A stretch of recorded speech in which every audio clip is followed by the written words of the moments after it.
Alpha and omega का मतलब है both the beginning and and, यानी आगाज भी और अंजाम भी।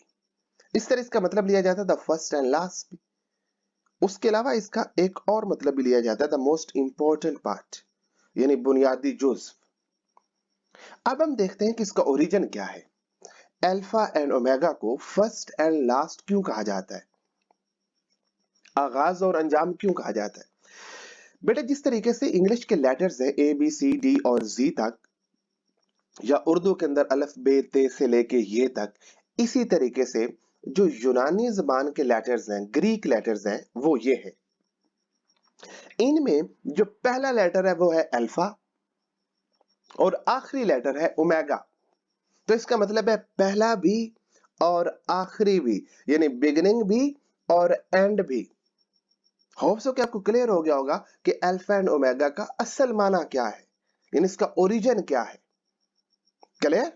चूंकि ग्रीक लेटर में पहला लेटर अल्फा है और आखिरी लेटर ओमेगा है, तो it means both the beginning and the end, यानी the first and last. Clear मेरे बेटे? अब हम इसके जुमले बनाते हैं, सेंटेंसेस देखते हैं कि किस तरीके से बनते हैं। मिसाल के तौर पे मैं कहता हूं my life starts from you and ends at you.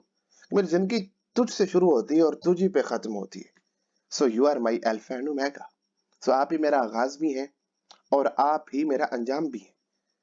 जिसे कुरान मजीद में एक लफ्ज है वल अव्वलु वल आखिर। अल्लाह ताला अपने बारे में फरमाते हैं कि वो अव्वल भी हैं और आखिर भी हैं। अब यही अल्फाज बाइबल के अंदर इस तरीके से यूज हुए हैं। God says I am the alpha and the omega, the first and the last, the beginning and the end. यानी अल्लाह ताला अव्वल भी है और आखिर भी है। वही फर्स्ट है, वही लास्ट है, वही बिगिनिंग है, वही एंड है। तो आपको बिगिनिंग और एंड के बारे में ये सेंटेंसेस अच्छे तरीके से याद रहने चाहिए। आप बाइबल का हवाला भी दे सकते हैं या आप ये ऊपर वाला सेंटेंस भी अच्छे तरीके से याद कर सकते हैं। अगर अल्फा एंड ओमेगा का ये मतलब लिया जाए द मोस्ट इंपॉर्टेंट पार्ट, यानी कि बुनियादी जुज्व, तो फिर आप ये जुमला भी बना सकते हैं कि honesty is the alpha and omega of all businesses. Clear?